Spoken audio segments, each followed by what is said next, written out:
Hello, everyone, and welcome to Monday night's segment of Horsefly Chronicles Radio with myself, Julia Siracusa, and Philip Siracusa. We're broadcasting live from the United Paranormal Radio Network on 105.3 FM from New Orleans. This evening's show is fully sponsored by Carnation, so we want to thank them for their sponsorship. We love them. You will have to do a few things in order to participate and chat. Go over to International Public Radio on YouTube and get into chat. Subscribe if you haven't. I can only respond to your comments on that YouTube channel. You can also go into all of the Facebook stations, UFO Paranormal Radio Network, UFO Undercover with Joe Montaldo, News on the Flip Side, also Twitch, SoundCloud, and Podbeam. Also go over to our group on Facebook, Horsefly Chronicles Radio. And if you have any questions for our guests, please ask. So today we have the most amazing guest. So please welcome Mr. Sam Sheeran to the show. Sam is a British dark artist based in Los Angeles, specializing in horror and science fiction. His work often includes elements inspired by ancient cultures, folklore, legend, and the occult. His fascination with the supernatural and the paranormal, cryptozoology, and the unexplained has played a huge part in his work since his own childhood experiences growing up on the edge of the forest in England. Sam is known as a talented cover artist for bands, novels, and comic books relating to cryptozoology. Sam's artwork is detailed and so real that it makes you feel like you're there in that picture experiencing that moment with him, which makes the most amazing artist. So you can see all of his work on his website, mrsamsheeran.com. So welcome, Sam, to the show. Welcome. Yay! Good evening. How are you doing? Hi, how are you? Good. Yeah, I'm great. How's things? Thank you so much for coming on tonight. We really appreciate it. Yeah, Sam, you have a pretty big resume. Huge. So what we always like to ask our guests is take us to the beginning. Because this is a paranormal show, we're going to walk and skip through a couple of things, but let's talk about adolescence and any paranormal phenomenon you may have experienced. Wow. Where do I begin?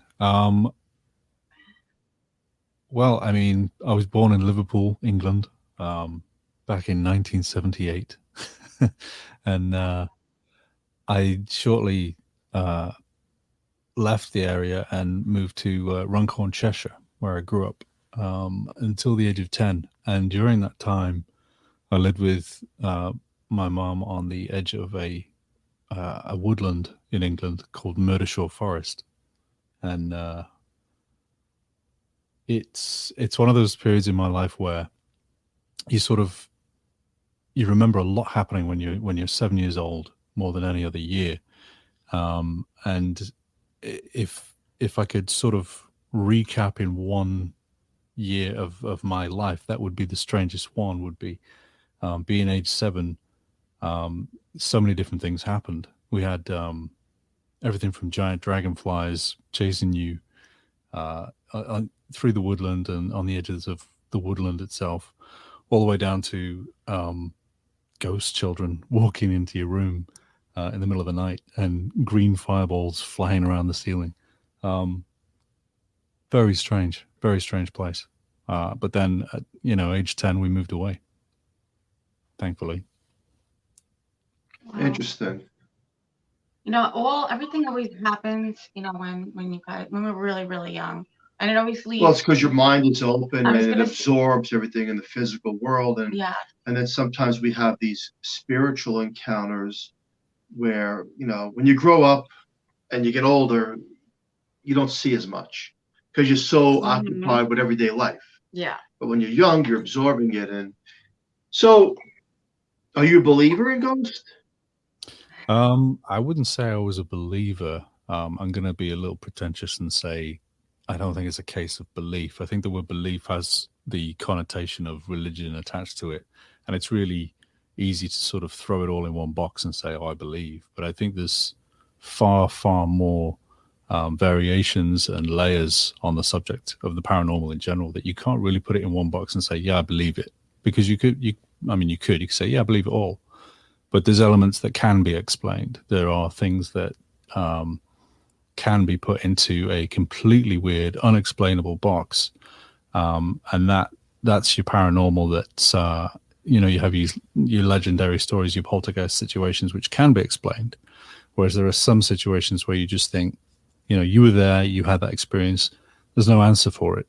So I would say I'm more of an appreciator and an acceptor that these things are real rather than a believer. I think it's very easy to sort of, even if you are religious, it's something that I think you shouldn't really put all your stock into the word belief and keep it very separate, because these things do happen. These things are happening.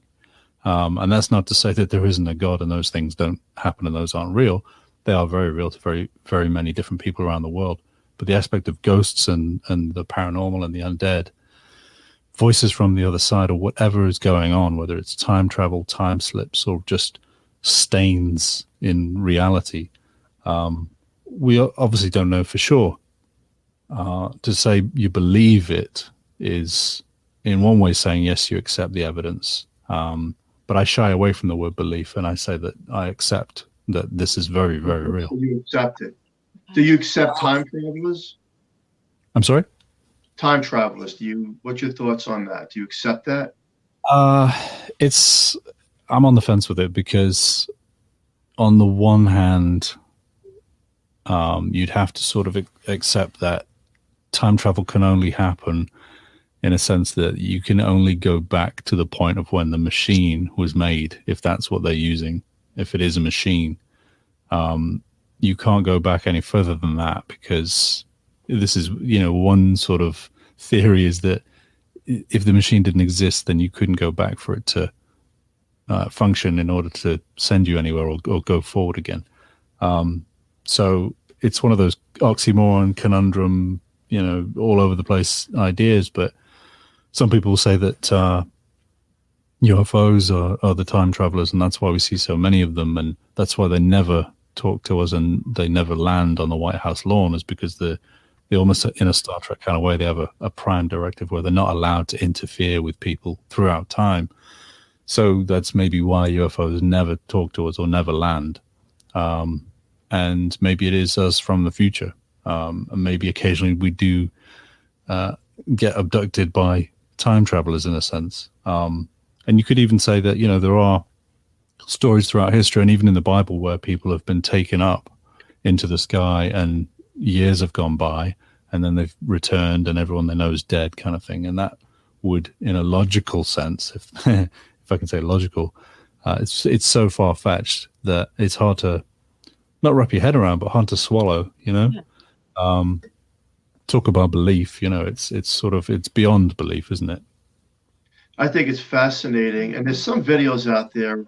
I've seen fascinating videos on YouTube where the plane is in the sky and it's not moving at one point, and then all of a sudden it moves, and some people believe we're in the Matrix. Are you talking about the freeze frame jumbo jets where it looks like it's stuck in the sky? Yeah. Yeah, I've seen a few of those. People have argued that it's the angle, that it's the speed of the plane.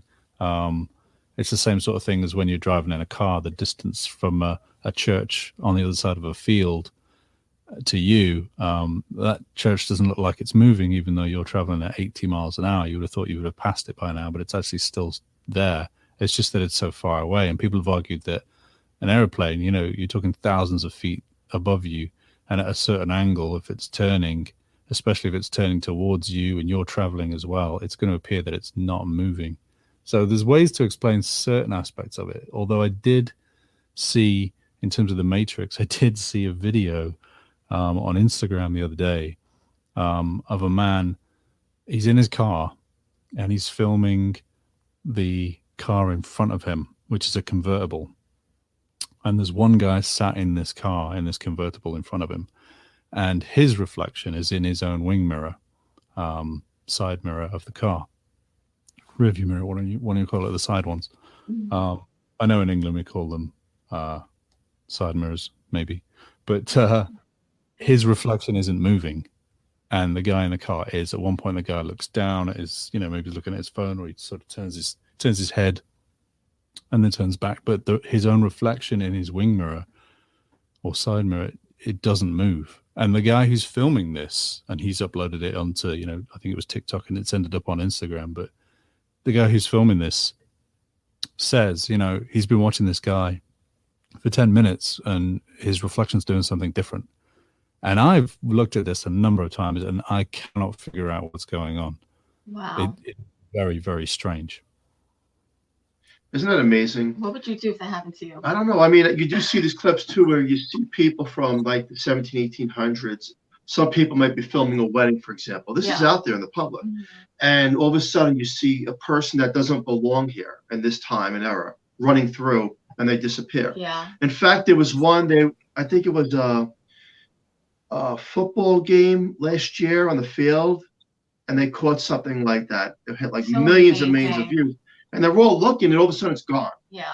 Just gone, the person. It's so amazing what we can. So I do believe, again, you don't use the word believe. It's just the way we, that we talk. There's ripples in time where these things are possible. We don't have all the answers. I don't think we're ever going to get all the answers, but it is quite fascinating and some compelling evidence. Maybe science can explain this one day, but for now, it's the question mark of what is it? Yeah. What is? And do we really understand and comprehend? Or is it just what it is? If it's black and white, it's black and white. Yeah. What you're seeing is real. It's really happening, just in a different time frame. When we're paranormal investigators, when we communicate with the other side, sometimes we ask the questions, what's it like over there? And we make up time. There is no time there. So it kind of leads me to this ripple effect where the interaction between their side and our side is more through the mind and the equipment of the mind versus the reality of what we try to put it into and perceive it as. It's amazing, the answers that we get back.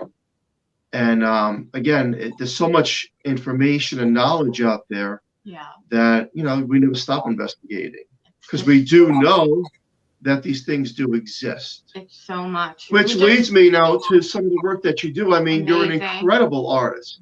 And I have to ask you this question before we go into more details. Do you ever have prophetic dreams and then you draw the pictures from the dreams, sort of like a Stephen King? Good question.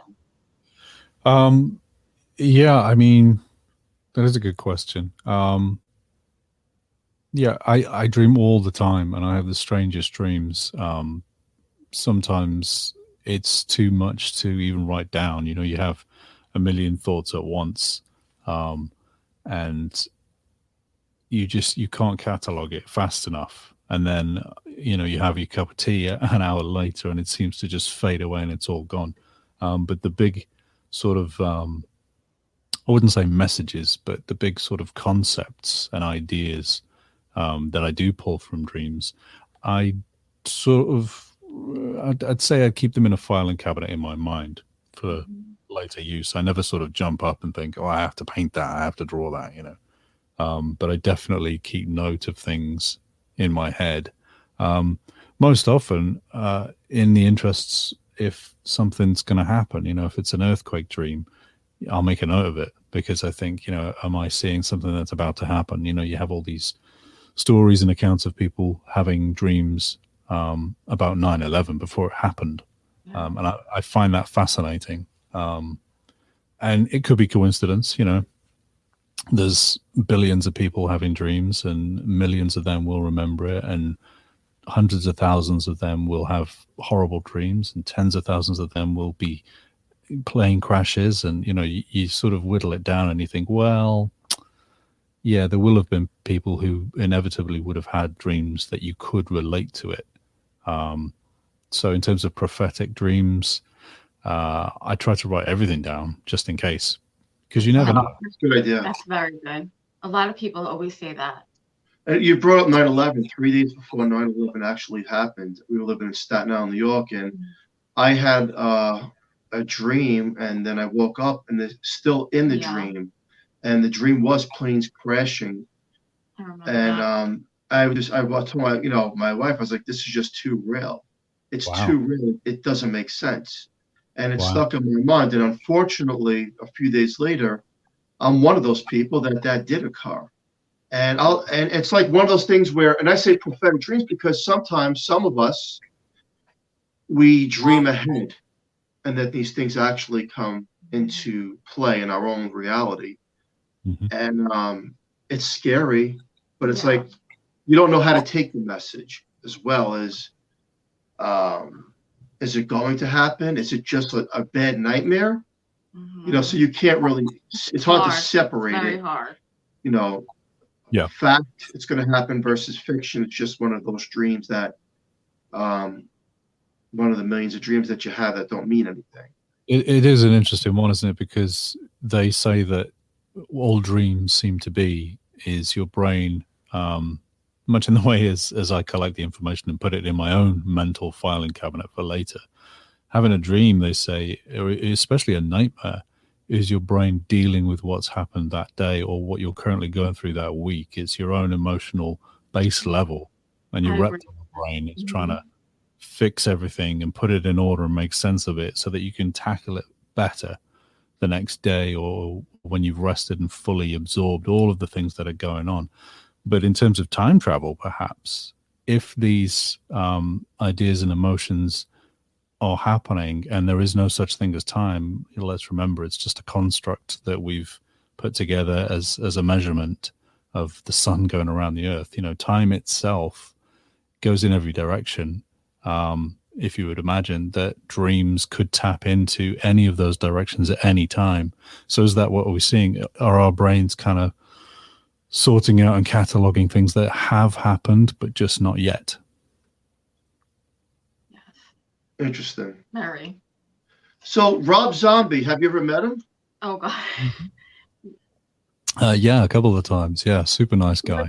Want to know? Yeah, what type of guy? Seems like a nice guy. Yeah. Yeah, he's very together. He's very intelligent. He knows what he likes, and yeah, he's a super nice guy. He's very knowledgeable on horror, of course. It's his passion, and he lives and breathes it. And you can tell that's, it's like when you meet someone who's so enthralled in what they love and they're living the dream. It's nice to see, and it rubs off on his personality. He is a fun person. He is snarky and comedic at times, but what can I say? For the few times I have met him, he's just been super nice. Yeah. Great. Now let's talk about your artwork that you have done. No, I have to say that I started following you because we've had David Wedley on our show quite a few times, and I really started to look at your beautiful artwork, and that's when I really started to follow you. How you've done so many books for him. How was that experience for you, and how did you guys start working together? Well, thank you. I honestly don't remember how it began. I think I may have messaged him to sort of say, hey, this is what I do, let's team up. But it was so long ago, it's years ago now. Gosh, many years ago. You did his last book too, right? Yeah, I think I've done about 12 or 14 or something books now. I've lost count. I've done incredible. He's working on a series of monster cryptozoology sort of guidebooks, if you will, for all the different states in America. So each book is a different state, and we're currently doing the 8th one. So that's going to be, it's going to be a few years until we finish those, but there's 50 obviously, which will look nice on a bookshelf one day. So they're all on Amazon, and so it's a case of people are now collecting them. And as you say, the book covers do help sort of sell. Everything does, doesn't it? They always say don't judge a book by its cover, but then how do you know what it's about? But yeah, I've done his Bigfoot books, and his books on the creepy dolls and strange intruders and black-eyed kids. And the Sasquatch Chronicles, yeah. It's really nice. I'm echoing. Yeah, so your artwork is really interesting. I'm sorry, you're breaking up there. I know. Can you hear us? Yeah, just slightly. You're breaking up a little. I don't know why. Yeah, so let's really talk about. I want to talk about the artwork and sure. Kiss. Well, you also have Kiss in your resume. Yes. Yeah. Yeah, that was they were a series of comic covers. The cover artwork that I did for IDW Publishing, and they had released a series of Kiss comic books. And I'd already done work with IDW Publishing for Judge Dredd and a few other things, Angel, 30 Days a Night, and Mars Attacks, things like that. And they said, "Do you want to do some Kiss covers?" And I said, "Well, yeah, it's Kiss." So I think I did 3 or 4, maybe 5 of those. That's amazing. But that was fun. I've never met Kiss though. But that was really good. That was nice that you did that though. That's cool. Thanks. That's really nice. Yeah, I do love Kiss. Who doesn't love Kiss? Yeah, exactly. So, like you said, you were born in England. Do you think growing up there inspired you to become the artist that you are today? Absolutely. Without sounding too proud, I am very proud that I'm British and I am English, and it's where my heart is. And I think one day I'll probably die there in a big mansion as some creepy old man. I'll be the one that all the local kids are sort of terrified of, because I'll be the sort of curtain twitcher in this big old house, and the Goonies will be the next generation of the Goonies will be coming to investigate my garden, kind of thing. I love England. It is absolutely everything to me about who I am. In terms of growing up, I'm 43 now, but I may have spent the last sort of 16 years or so in and out of Los Angeles. But I'm very much a Brit. Yeah. I think it's the history as well in England. There's London itself was founded 2,000 years ago, and I don't think a lot of people realize how old London is. London, founded by the Romans 2,000 years ago. Wow. So England is steeped in history. People think, oh yeah, England's got a couple of 100 years on America. No, we've got a couple of 1,000 years. And if you think of all of the different families and the factions and the wars that have gone through England between themselves, it's mind-blowing, which is, probably why we're one of the most haunted countries in the world. Isn't London the place where they have the underground catacombs of the skulls built up from the past? I think that's London. There are a few places. There's mainly Prague and Paris have the catacombs. Mostly Paris have the real catacombs, which are huge, which go down several levels. But in London, we have the bubonic plague pits from the Black Death, where people were just, thrown into giant holes in the ground as deep as they could to get rid of it all. They didn't know what to do. They would burn buildings down. They would bury people alive. It just awful because of this plague. And we have the oldest underground railroad in the world, and there are, always plans to make new lower level railroads that go underneath the tube system. And the London Underground is infamous. It's been in movies like American Werewolf in London. It's a creepy place. Yeah. And when they were, it was a number of years ago now, but when they were digging below the current underground system, the infamous London Underground, they went deeper and they found a new pit with 300 bodies in it, and skulls and just, the remains of the bubonic plague. And people were thinking, oh God, it's going to get out. We're all going to die again, which is just nonsense because, the bacteria would have died by now anyway. And we are so evolved, and we have such a great immune system for the hundreds of years since that it wouldn't do anything to us now anyway. It's the theory. Yeah, that's what it is, a theory. Have you ever got a chance to visit any of the pyramids in Egypt? I have not, no. Egypt's one of those places I'd love to go. I have many friends who've been, of course, and so I sort of drool over their photographs. But I have a friend who lives there, and I've been invited over, so I may, at some point when things have calmed down in our current pandemic situation, I'd love to take a trip out there, lose myself in the desert. Maybe not actually lose myself, but you know. Yeah, that's one of those places on my bucket list. Is any of your artwork based on actual eyewitness accounts? Everything. In terms of the cryptozoology and anything that I've touched on that's unexplained is generally based on real witness accounts. That's a great question, actually, because I was asked this the other day in terms of one of the Mothman illustrations I've done is are they based on real witness accounts? And I'd say yes, because you have artists that will exaggerate and embellish, and you have to sort of make things a little bit more interesting and dramatic and everything. But I come from a standpoint, especially with David Weatherly's book covers, where I look at it as natural history and natural history illustration.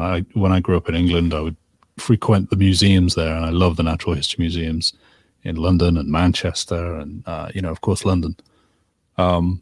And I would see these, illustrations of animals that are long extinct, and the artists who were portraying them on the walls or even in dinosaur books, that my uncle would buy me. They always seem to me to be trying to make them look as though they would look when they were alive. And so I kind of come from that standpoint in a natural history aspect, that if someone describes a Bigfoot to me, then I will base their descriptions and compare them on to the descriptions or what I know of living animals like gorillas and orangutans, and sort of, see if there's any correlation of their description. And then, of course, just base it around that formula to give it the most realistic aspect and portrayal. I think if you exaggerate things and you add too much of your own spin, you do a disservice. And I would say that to any artist out there that's portraying the unexplained is don't twist it. Try and keep it as accurate as possible as you can. It's really important for future generations to sort of look back and say, oh, this is what they saw. Because I've thumbed through my collection of books of the unexplained, and I found these incredible stories, and I've seen these witness drawings. And the witness drawings are always really simple. That quite often they're done by people who don't draw. So they're very, very basic and stickmen kind of. But occasionally you'll have pretty well practiced artists illustrating things, and they've done it in their own sort of style. And as I say, it does it a disservice to the facts, and it twists the story. And then the story becomes, as we say in England, Chinese whispers, or you would say telephone. It's that game where things change over and over. So yeah, I try and keep things as realistic as possible. That's amazing. So do you ever have you ever taught art? I mean, and any classes or like as a teacher?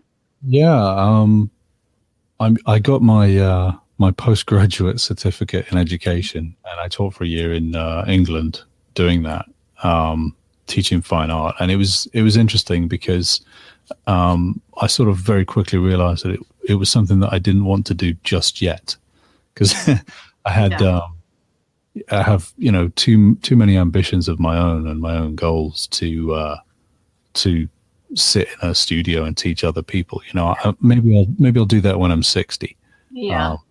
But for the next 20 years or so, I want to get out and do my own thing. So I'm not knocking teaching at all. I really enjoyed it. And as I say, I did the course and got the qualifications to do that. And so it's a bullet on my belt that I will use later. Yeah.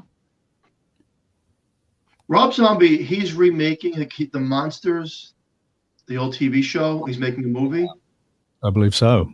Is he? Yeah. Really? I seen that. I was just wondering if you could do any artwork for that. Like, I would love to, but no, I am not involved. I believe he's having his wife Sherry Moon play Lily Monster, which really?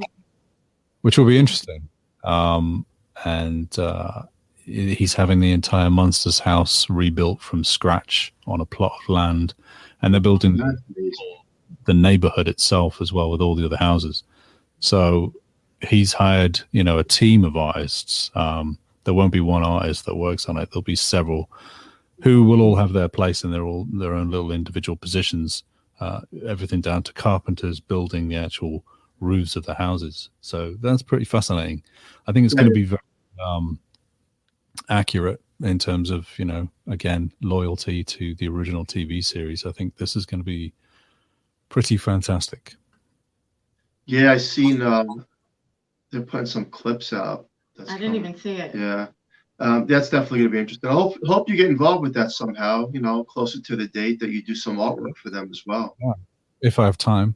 If you have time, So let's talk about the Black-Eyed Children. And, because you talked about David Weatherly and some of the work you've done for him. And I know, he has a lot of thought into that. What do you think about the Black-Eyed Children? It's a weird one, isn't it? Because, as you say, David's done an incredible amount of research on it. And he's found that these stories go back way, way before the first, modern accounts that we have, the famous ones that we'll have heard on several other podcasts and radio shows, where someone will open the door and there'll be a child there with black eyes. And I don't mean they've been punched. I mean, the sclera is black. They don't have any whites in their eyes. It's just black. And they'll say strange things that don't seem to fit a normal way of speaking. They'll say things like, it's food time, and they'll ask to come into the house, and they can't come in without permission, and or they can't get into your car without permission, but they insist that you do that for them and that you have to do it. And they have this very oppressive, ominous tone to them. And they always seem to be dressed kind of odd. Maybe it looks as though they're wearing clothes that don't quite fit, or they're from another era. So it's interesting what's going on there. Are they vampires? Are they aliens? Are they ghosts? What people would blanket the term demons, which covers everything to a lot of people. What are they? What's going on there? I have no idea. It's a real documented in different parts of the world. I think it's fascinating. I hope that I don't have to look into that. Yeah, especially if we don't have dinner ready on the table and they want to eat and they're kind of hungry. Oh man! But look, there are people out there who say, "No, this is real. I've seen these children. I've seen them," and and in different states.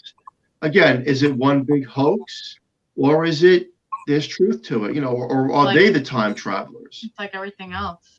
Yeah, I mean, there's a lot of things that sort of fall into that category, and there are a lot of witness accounts where, as you say, in one culture they'll call it something different, but essentially it's the same thing. People talk about the jinn, evil genies, or whatever you want to call them. The other race that's jealous of people. Is it them? Is it something that we don't really have a name for?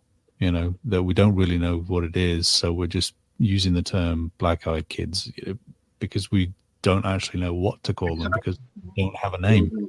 Yeah, that's true. We don't have a terminology for them. It's odd. Yeah, it's very odd. I'm sure there's a lot of pranks out there. There's a lot of people playing on it, and it's obviously much in the same way as people faking Bigfoot. It's only going to increase the witness accounts. And I'm sure that there's been people just, playing with people, pranking people, trick or treat style, but every day of the year, because kids get bored and it's fun. Yeah. Well, that's exactly what happened with the crop circles. You know, it hits the news, and then all of a sudden, a few days later, they see that how it was done with the board and the rope and how they play, you know, and it kind of steers away from the truth and the reality of the possibilities of these things actually being around. And that goes the same with Bigfoot, right? There's a lot of imitation of Bigfoot. Yes. Now, I think I read somewhere that you've done a lot of research on Bigfoot. Is it true that you've traveled around searching for him? Yeah. I think everybody's an armchair researcher these days, you know, me included, thanks to the internet.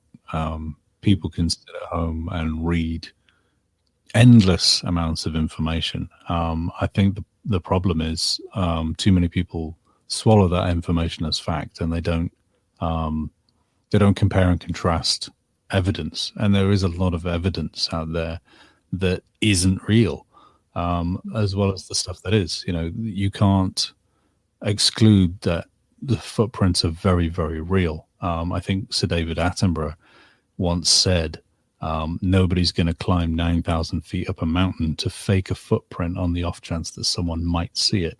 You know, there are footprints out there that have been made by very real creatures. What they are, who knows? I tend to think that they're on the family tree of humans. They're an offshoot. They're probably an uncatalogued, you know, species of human, which just happens to be larger and hairier, much like the, you know, extinct forms that we have in other parts of the world. In South Africa, we have Australopithecus, which is this 9-foot tall human type, you know, creature that people have described in Australia as well, and in northern Russia you have things that are described as Neanderthal looking, and you think to yourself, well, of all the different races of people on the planet, and we're all so varied, and there's several different types of chimpanzee and gorilla as well. You know, a different type of gorillas discovered in the last decade or so, and the billy ape as well, which is a 5-foot tall upright walking chimpanzee that was a myth until about 10 years ago. These things are constantly being discovered, and they're very large animals. New deer, new whales, new giant reptiles and monitor lizards are being found every year. And I think in terms of Bigfoot, what people don't realize is just how vast the United States and Canada is, that hasn't been discovered. It hasn't had paved concrete put on it. In fact, we've only modernized and urbanized, if you will, in terms of roads and cities and towns. We've only done 5% of the United States. 95% of the states is wilderness. And you're talking mountains and deserts for endless miles, and forests, some of which are rainforests up in Oregon and even Texas. You have very humid, swampy areas down in the south. It's a jungle out there. And I don't think people realize that you can compare it to Africa. It's, you know, Africa isn't its own singular little jungle country or continent. It's, you know, same with Australia. You know, it's a vast amount of land that we have not put foot on. And I think once people wrap their head around that, it's a lot easier to accept that there are large, upright walking ape men, if you like, walking around that are actively avoiding us, and they do it very well because they've been doing it for thousands of years, which is probably how they've survived.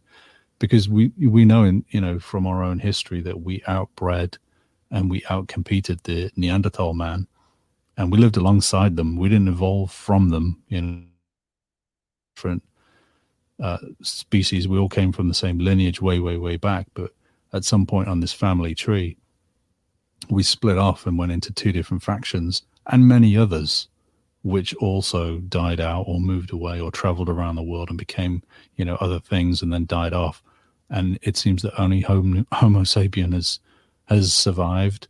I find it hard to believe that we are the only ones. I tend to think that there has to be another small pocket of survivors out there of another species, and I think maybe that's what it is. What's also interesting is that the depths of the ocean, we can't understand that far. And we talked about land, we talked about the depths, and of the ocean, like what's down there. We talk about apparitions or ghosts or Bigfoot up here, but who knows what's existing down there? Yeah. I mean, that's a great one. We know more about the moon than we do about our own ocean. It's been said many times. We know more about space than our own oceans. And we've been to the bottom of the ocean, but only in certain places. We haven't covered the entire floor, and we don't know where those cracks and crevices go. We don't know if there are pockets underneath the very bottom of the ocean. There could be another level below that. We don't know. And so, that ties into the UFOs and the USOs and people seeing flying saucers literally bomb into the ocean and disappear or come out of the ocean. There's countless, records of the Navy encountering lights, balls of light, and strange craft coming in and out of the ocean. One of them, I forget the name of the ship, but a huge disc came up out of the ocean very slowly next to the ship and, in fact, dented it before it shot off into the sky. It sort of, scraped along the side of the boat as it came out of the sea and then shot off. And this happened. These are things that are on record. You can look them up. And we don't have the technology, certainly not the human survival capabilities to go down to such depths, because the pressure is just so immense that it's a perfect hiding space for an alien spacecraft or a time-traveling spacecraft or an interdimensional doorway, whatever it is, to hide down there. There's so much room. We can't go there. We can barely go to space, but we can go to space. We can't go to the bottom of the ocean, and I find that fascinating. Yeah, I know. And then they say that it could be another country, but that's not possible, Russia or China, because quite frankly, if anyone had that technology, we would have known about it years ago.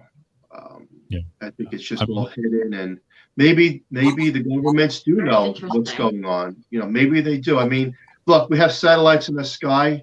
I'm sure that they can't be that senile and so to speak, that say, they have to know something we don't know. Like everything else. Like we get a bit of the truth out there. Like you just said about the UFO coming out of the ocean. That was a few months ago. They came out with all the big shots, came out and showed that clip with the Navy. So then what? What's after that? You notice how it just dropped off the news after a while. They don't want to talk about it because the bigwigs up on top put the hush hush button so that no one does want to talk about it. Because, that was then, and that's not today's news. That was yesterday, and we really don't care about it.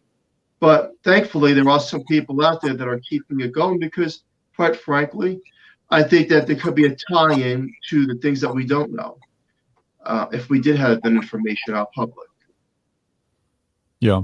I think in terms of the government, even if you go, as they would say, to the top, and you consider the chief in the whole of the military, the president of the United States himself, people sort of blame whoever is in that seat at the time with any disaster that's going on. It's always their fault, and we know that that's not the case. We know that it's a seat and it's a face.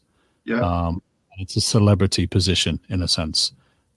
They do make decisions, of course, and they do their jobs. However, they also have a team of advisors. They have generals. They have hundreds upon hundreds of government workers around the clock, constantly preening and pruning and putting things through in paperwork. It's a job no one person can do. And so I also think in terms of UFOs or UAPs, as they've tried to sort of now bring in this new term to make it sound as though they're actually taking it seriously just by renaming it. Nothing has changed, as you say. And I think in part it's because those who are in power, the ones who are running the government, and I would say that you could split it down the middle. There's the unseen, as Richard Dolan would say, the breakaway civilization. There's the ones with the money that have their own laws that will give the trickle down effect, and they weave the webs in a sense. And then you have the government that we see that are running the show that we will also never ever get to speak to or really know who's running. And so you have the breakaway society that's sort of even beyond the government that we don't even see, who are probably the ones that have their own islands and their own flying cars and who knows what, and we have our government that are, I think, for the most part, running around like headless chickens because they actually don't know what's going on. 100%. They literally do not have a clue. And I think it's inevitable that there are technologies out there flying around that are the US, that are China, that are Russia. And I do think we're beyond the Cold War. I think people do share technology. I do think that it would be incredibly difficult to keep a lid on something, especially these days. Leaks are coming inside from all kinds of different areas and different people for and against. It always has. It's the same thing with the Second World War. You have your double agents and everything. But with the government hiding the fact that they're flying their own super aircraft is inevitable. They've done it in the past with the Blackbird. That was flying around over Russia, taking photographs, avoiding radar for 30 years before they announced that they had it. People were describing this pointy black Concorde-looking craft that would be just ridiculously fast. And of course it was. And it was the Blackbird. And they did that for 30 years before we knew. And that was the Americans. So it's not a stretch of the imagination to believe that 50 years on, half a century later, to say that we're not flying something more advanced is really naive. I think it's inevitable. It's obvious. Some would say that maybe we've reached a point in technology where we sort of hit a wall and we're waiting for the next breakthrough because there's nothing else we can do. I would argue that we are behind the scenes developing things that the general public probably hasn't even thought of. And the rate and the speed that technology is advancing, even in the home computer, the family computer that 20 years ago nobody had. 20 years ago nobody had cell phones. 20 years ago, even 15 years ago, YouTube didn't exist. We didn't have Facebook or MySpace or Twitter or Instagram. None of this existed 20 years ago. And it's mind-blowing. It is mind-blowing. Really, back in the 80s, who would ever think there'd be a cell phone? Never. Yeah. Nope. The ones that came out, I think it was the late 80s or early 90s, it looked like a brick. It was a heavy phone. Oh, yeah, I remember and that. you needed a lot of money just to activate it. But hey, you're a great guest. We're at the top of the hour. Where can people find you, and what do you have going on? Well, you can find me at mrsamsheeran.com. All my links are on there. All the socials are on there. Print store, Patreon, all that kind of thing. So that's Mr. M-I-S-T-E-R, and then Sam, as in Uncle Sam, and Sheeran, S-H-E-A-R-O-N. And currently I'm just working on book covers for David Weatherly and a few other secret special projects that will be coming out around Halloween. Halloween, awesome. Hey, thank you so much for coming on Horsefly Chronicles Radio. This went really quick and so much to cover in a short little amount of time. Thank you so much, Sam. All right, Julie, wrap it up. All right, well, we want to have a special thank you to Carnation for fully sponsoring the show. We love them. Please join us next Monday night on the United Public Radio Network on 105.3 FM from New Orleans, and stay tuned for the Angel Rock with the amazing Laura. And really quick, everyone, you can see the Horsefly Chronicles episode Wrestling with Ghosts on ASY TV, now playing. Everybody wanted it. You wanted to see what we caught. They were here. They caught it. It's out there. All right, everyone. Have a great night. Thank you, Sam. Have an amazing night. We'll catch you next week. Thank you. Good night. Good night.